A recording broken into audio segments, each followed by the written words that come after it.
Bishop. Okay, thanks very much to Central News.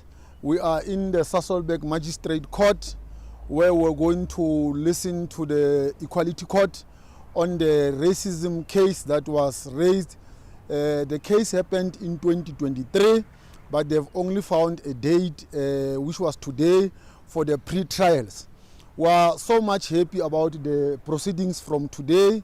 We are very much happy that even the trial dates have been set aside, which is the 28th, 29th, and 30th of October.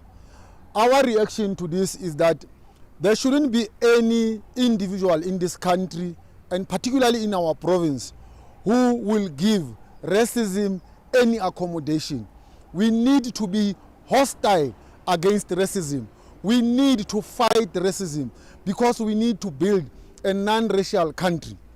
We have said as the department, any entity that is being authorized and given licenses to operate in the Free State, they must do it within the ambits of the law, being directed by the constitution of this country.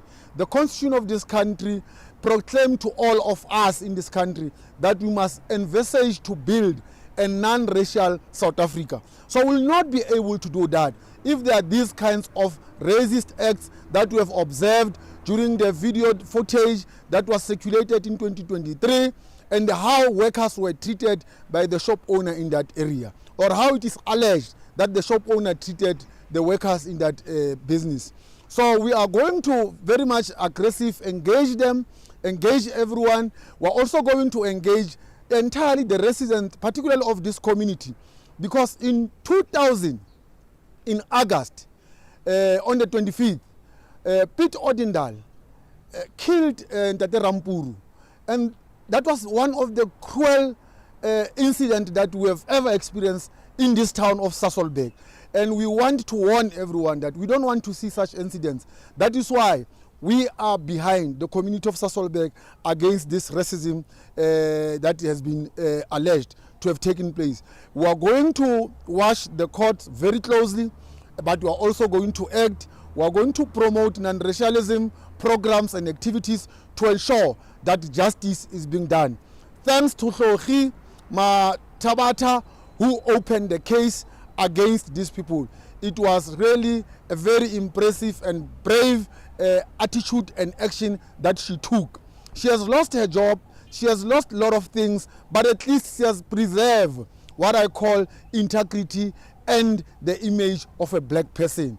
For now, we want to say a black man's life matters too, and it is important that we really get protection from the courts of this country, but from ourselves as human beings. We need to protect each other.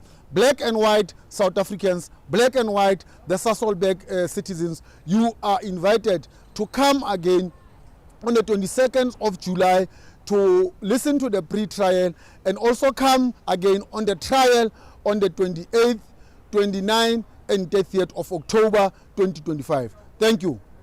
I think maybe before I let you go, two very key things. The first one is there's been many calls for you to revoke the license of the restaurant. That would be your reaction. Yeah. Okay.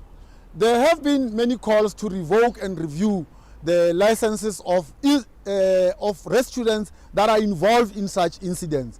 And what we have said is that we are also going to look at what the law says, what have been the condition. So if the law really permits us to review and revoke the licenses of these restaurants, we'll definitely not hesitate to do that. We'll do it particularly because we want to build a non-racial society. But we have also said we need to engage the restaurant owners, the restaurant workers, and the restaurants fellas, the guys who and the customers who come and visit those restaurants, so that they can also tell us about their experiences in relation to how they are being treated. It's going to be a very interesting. We've got video clips, we've got a lot of voice notes that we have received, and we really appreciate the concerns of the residents of Metsimaholo about the revoke and the review. But we're really going to check on it. I've already instructed the department, the legal department, to look at it. I've already instructed the FSGLTA to look at those licenses and look at whether does the law permit us to do that. If the law indeed does,